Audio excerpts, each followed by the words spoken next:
everyone, hope you all are doing well. Before we dive into our today's topic, I want you to reflect on a few incidents. Have you ever come across a normal looking child, but the moment he speaks up, you can't understand a word? Or a child who just can't sit at one place or has difficulty in following simple instructions or can't do simple reading and writing that his classmates do in no time? They even struggle in tying their shoelaces or buttoning their shirts. What thoughts come in your mind when you see them? Do you judge them without knowing anything about them? Or do you try to find out the reason for such behavior? Well, most of us must have seen the movie Tare Zameen Par, where a sensitive teacher helps a child with intellectual disability. Have you ever heard of this term? Intellectual disability refers to limitations in mental abilities that affect intelligence, learning, and daily life skills typically diagnosed before 18 years of age. Autism spectrum disorder, ASD, Down syndrome, ADHD, dyslexia, as shown in the movie, are some of the common intellectual disabilities. Even though all these disabilities have certain unique characteristics, individuals with these disabilities are commonly labeled as mentally retarded, which is quite derogatory. I know all of you might be having varied opinions and views with many thoughts filling up your mind. So today I, Pakhi Mishra from Zebar School, will be giving voice to my elder sister by sharing her difficult yet enthusiastic and inspiring journey, and we'll be talking about one such intellectual disability, Down syndrome. On 6 September 2004, when the world was celebrating the auspicious festival of Janmashtami, my elder sister was born and welcomed as a blessing of Lord Krishna. However, the happiness and excitement of her birth was soon overshadowed with the uncertainty of her life, as doctors diagnosed her with Down syndrome by observing her physical attributes like almond-shaped eyes and single crease in the palms as soon as she was born. To confirm the doctor's prediction, my parents got her medical screening done, and the specialized stereotype test confirmed the diagnosis. Just like you all, my family also heard about it for the very first time on that fateful day. Then gradually they came to terms with it and realized that she can also do everything if a little extra efforts with lots of love and care are given to her, and they started to feel blessed having her. Before moving ahead, let's talk briefly about Down syndrome. It is a chromosomal disorder named after John Langdon Down. It's because he invented it, not because he had it or it has something to do with the meaning of Down, means disabled. To explain it in a simple way, I'll quote some pages from the book What's Inside You is Inside Me Too. So, how many chromosomes are inside you and me? 46, as you will see. These chromosomes, they provide direction, shaping and molding, creating perfection. You ask, what would happen if you had just one more? Would that be possible? What would be in store? 47 chromosomes. It does happen some. It's called Down syndrome, trisomy 21. So as we saw, it occurs when a child has an extra chromosome 21, which affects their mental and physical development and makes the child different from other neurotypical children. Children with Down syndrome have a comparatively lower IQ and are slightly delayed in achieving their milestones. However, this extra chromosome often grants them with some extraordinary capabilities. Sadly, the irony is that the doctors who first inform the new parents about their child's diagnosis do not guide them towards the right direction.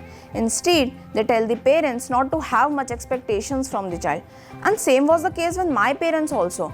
But with the grace of God, my sister managed to do all the basic activities at the right age, proving the doctors wrong. Moving ahead on my sister's journey, she has recently completed her 10th through open schooling and currently pursuing vocational studies.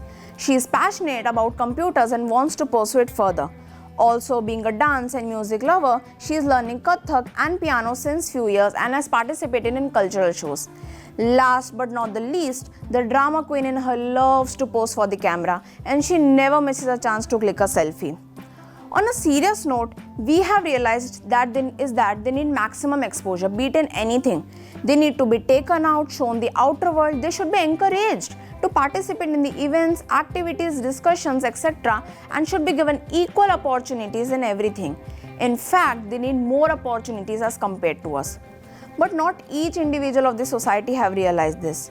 In this journey of her till date, she has faced a lot of unacceptance and exclusion. At times, people stare at her unnecessarily due to her different behaviors and looks. Earlier, some of my friends also didn't like to talk and play with her, so they didn't involve her in discussions too. Not just friends and outsiders, even family members and relatives are sometimes not comfortable being with her, fearing that her actions might embarrass them in public. And each individual with these disabilities faces such situations. But despite many physical, mental, and emotional challenges faced by them, they have a pure heart filled with love, care, and respect to the fullest for everyone, free from any negative emotions like anger, hatred, ego, frustration, which typical people like me and you experience, which gives rise to conflicts and misunderstandings amongst us, destroying our lives and making us fall ill at a certain point. So a world blessed and full of these people will never have any kind of conflicts, and it will be full of peace and happiness. And that's why they are known as God's own child too. Also, I must say that their coordination and teamwork is unparalleled. These people have their own imagination, different views of observing things, and that's why at times they come up with some magic and are different from us at different things. We should believe in the power of their imagination and must shift our perspective to see their strengths, not just challenges.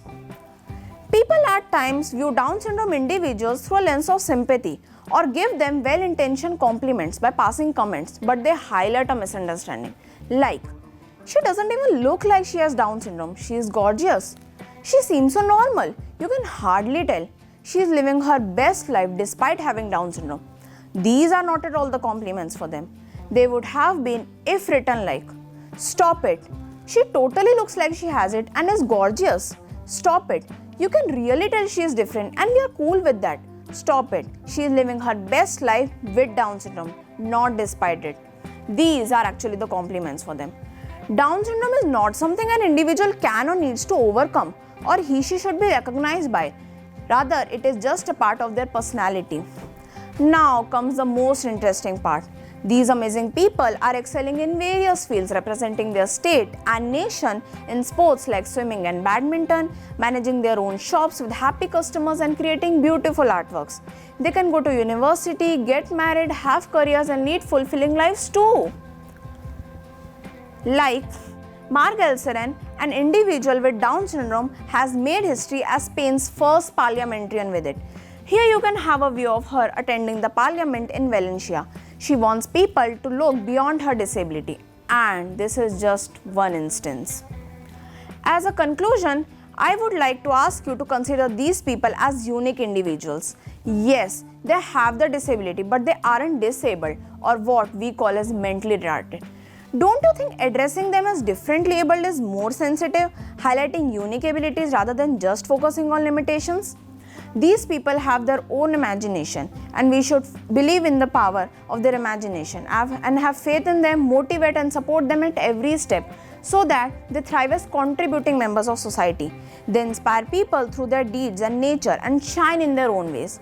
They are born with a heart of gold, and I am not exaggerating a bit saying that.